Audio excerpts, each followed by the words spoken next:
नमस्कार, आप देख रहे हैं न्यूज फॉर नेशन और मैं हूं प्रियदर्शन।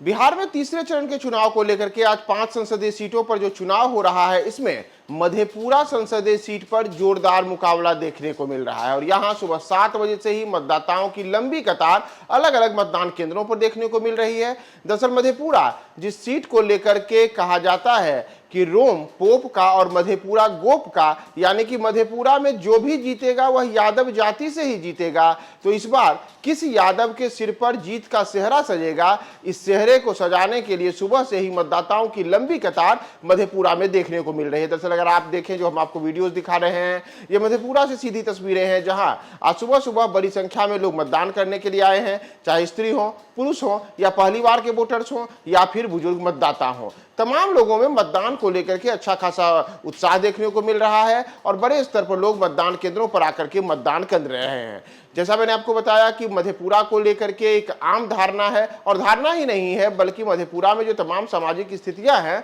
उसमें जीत हार किसी की हो, लेकिन जीतने वाला शख्स यादव जाति से ही होता है। तो एक बार फिर से वही सब मधेपुरा में देखने को मिल रहा है, जहां इस बार जो जदयू के मौजूदा यहां से सांसद हैं उनका मुकाबला आरजेडी के डॉक्टर कुमार चंद्रदीप से है। डॉक्टर कुमार चंद्रदीप भी यादव हैं, जबकि जदयू के प्रत्याशी दिनेश चंद्र यादव भी यादव जाति से आते हैं। तो ऐसे में जदयू के दिनेश चंद्र यादव और आरजेडी के डॉक्टर कुमार चंद्रदीप दोनों के बीच मुकाबले को लेकर के यहाँ के जो मतदाता हैं, पूरे मतदाता काफी उत्साह के साथ मतदान केंद्रों पर पहुंचे हैं। हालांकि मधेपुरा में ऐसी बात नहीं है कि केवल यादव मतदाता ही हैं, बल्कि अगर आप मतदाता वर्ग को देखेंगे तो यादव के अतिरिक्त वहां पर अन्य तमाम वर्गों के मतदाताओं की भी अच्छी खासी संख्या है। और पिछले कई चुनाव में यह देखने को मिला है कि मधेपुरा के मतदाताओं ने काफी अलग किस्म का परिणाम दिया है। जैसे मधेपुरा की सीट से अगर आप देखेंगे तो इस सीट से करीब 5 जो अलग अलग जीतने वाले उम्मीदवार रहे हैं, उसमें नाम की अगर हम बात करें तो शरद यादव से लेकर के लालू यादव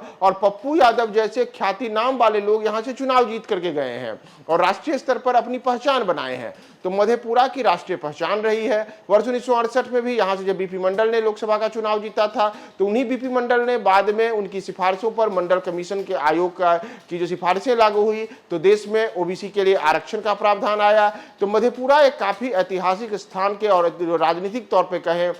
तो उसकी जो काफी महत्ता रही है, उसमें चाहे बीपी मंडल का हम नाम ले लें, शरद यादव का नाम ले लें, लालू यादव का नाम ले लें, पप्पू यादव का नाम ले लें, तो इन तमाम चीजों को लेकर के मधेपुरा की राष्ट्रीय पहचान बनी हुई है। और अब एक बार फिर से उसी मधेपुरा में डॉक्टर चंद्रदीप यादव के खिलाफ इस बार आरजेडी ने वहां पर जो उम्मीदवार उतारा है, तो दोनों के दोनों एक बार फिर से यादव जाति के ही उम्मीदवार हैं। दोनों के बीच काफी रोचक मुकाबले की संभावना जताई जा रही है। दोनों अपनी अपनी जीत का बड़ा दावा कर रहे हैं और इन सब के बीच आज मतदाता जो अभी आप देख रहे हैं कि मतदाता बड़े स्तर पर अभी बाहर निकले हैं और आकर के मतदान कर रहे हैं। सुबह 7 बजे से मतदान की यहाँ प्रक्रिया शुरू हुई है। 9 बजे तक का जो अब पहले 2 घंटे का जो मतदान हुआ है, उसके बाद भी यहाँ सुबह में ही बड़ी संख्या में मतदाता यहाँ आए और आकर के उन्होंने मतदान किया है। चूंकि सुबह का मौसम जो है वो काफी सुहाना बना हुआ है, आज धूप भी काफी कम है, मौसम भी सुहाना है, तो इस वजह से लोग पहले मतदान बाद में जलपान वाले जो मतदान चुनाव आयोग का जो एक वाक्य होता है उसे साकार करने के लिए बड़े स्तर पर मतदाता मधेपुरा में आए हैं।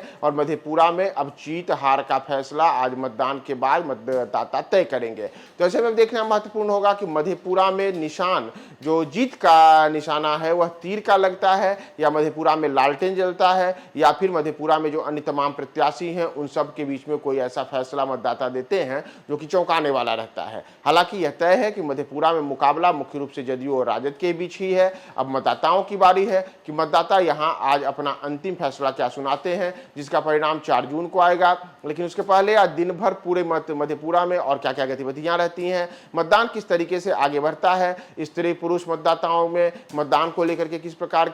का उत्साह रहता है, पहली बार मतदान करने वाले जो मतदाता हैं उनका क्या सोचना है, और साथ ही साथ जो बुजुर्ग मतदाता हैं वह इस गर्मी के माहौल में निकल करके किस स्तर पर मतदान करते हैं, हम आपको तमाम अपडेट्स बता रहे हैं।